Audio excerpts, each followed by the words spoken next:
6वी राक्षसांपासून रक्षणासाठी विश्वामित्र ऋषींच्या आश्रमात राम लक्ष्मण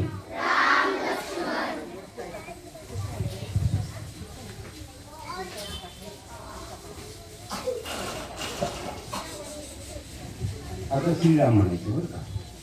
हात जोडलेले डोळे बंद. श्रीराम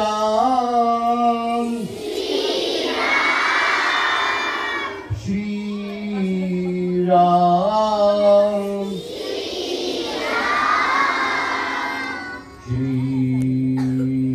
श्रीराम. आता डोळे उघडा आणि बघा आणि म्हणा माझ्या बाबा राक्षसांपासून रक्षणासाठी विश्वामित्र ऋषींच्या आश्रमात राम लक्ष्मण अयोध्येत सुख समाधान शांतता होती. बुद्धिवान चारित्र्यवान आणि कौशल्यवान राजपुत्र असताना कुणाला कशाची भीती. पण हा सुखाचा काळ असाच राहणार नव्हता. लवकरच राज्यावर एक संकट येणार होतं. एक दिवशी विश्वामित्र ऋषी राजा दशरथाच्या दरबारात अचानकपणे आले. राजा आणि राजांनी त्यांचे यथायोग्य स्वागत केले. दशरथ राजाने विश्वामित्र ऋषींना विचारले की महाराज, आपल्या पवित्र पायाची धूळ आमच्या राजदरबारात कशासाठी आली बरे. म्हणजे हा राजा होता म्हणून का, म्हणजे हा राजा होता आणि त्या शिक्षक होता गुरु विश्वामित्र.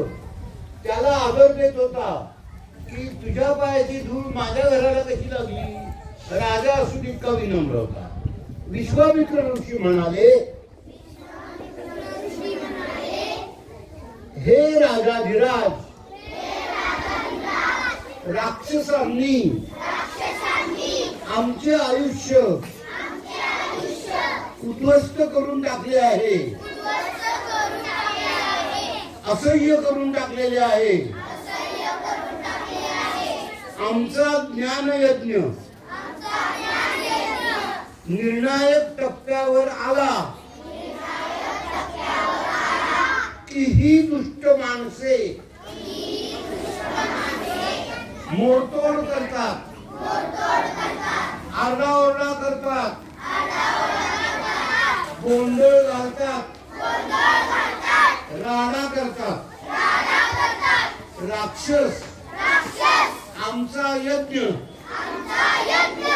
अपवित्र करतात. ही भूतावळ यज्ञाचा पवित्र अग्नी अशुद्ध करते. एक राजा म्हणून आम्हाला व आमच्या ज्ञान यज्ञाला संरक्षण देणे हे तुझे कर्तव्य आहे. राजांनी सांगितलं, गुरुवर्य आपण काळजी करू नका. मी सैनिक पाठवतो. आमचे सैनिक दुष्ट शक्तींचा बंदोबस्त करतील, त्यांना नष्ट करतील. विश्वामित्र म्हणाले, राक्षस खूप शक्तिशाली आणि धूर्त आहेत. सैनिकांचाच हकनाक बळी जाईल. राजा म्हणाला, आता काय करायचे? स्वतः येऊ का? मोठ्याने म्हणा, आपल्या रक्षणासाठी. विश्वामित्र म्हणाले, नाही राजा, आपण स्वतः येण्याची काही गरज नाही. आपले शूरवीर पुत्र राम लक्ष्मण या दोघांना फक्त माझ्या बरोबर पाठवा. राजा म्हणाला, माझी मुलं अजून कोवळ्या वयाची आहेत, अनुभवी आहेत, त्यांना अनुभव नाही. राक्षसांसारख्या दुष्ट प्रवृत्तींचा सामना करण्यासाठी तयारीचे नाही. राजाचे हे शब्द ऐकून विश्वामित्र ऋषी रागाने टाळकन उठले आणि म्हणाले, राजा, नाही म्हणायचे असेल तर स्पष्ट नाही म्हण. लंगड्या सबबी सांगू नको. ते तार ताड बाहेरच्या दाराकडे निघाले आणि म्हणाले, राजा, रघुवंशातील राजाच्या दरबारातून ऋषींना नाराज होऊन मोकळ्या हाताने जावे लागते हे आता आम्हाला समजले आहे. त्याच वेळी राजगुरु वशिष्ठांनी विश्वामित्र ऋषींना थांबवले, त्यांची क्षमा मागितली. असा घाईघाईने निर्णय घेऊ नका अशी विनंती केली. राजा दशरथ आपल्याला निराश करणार नाही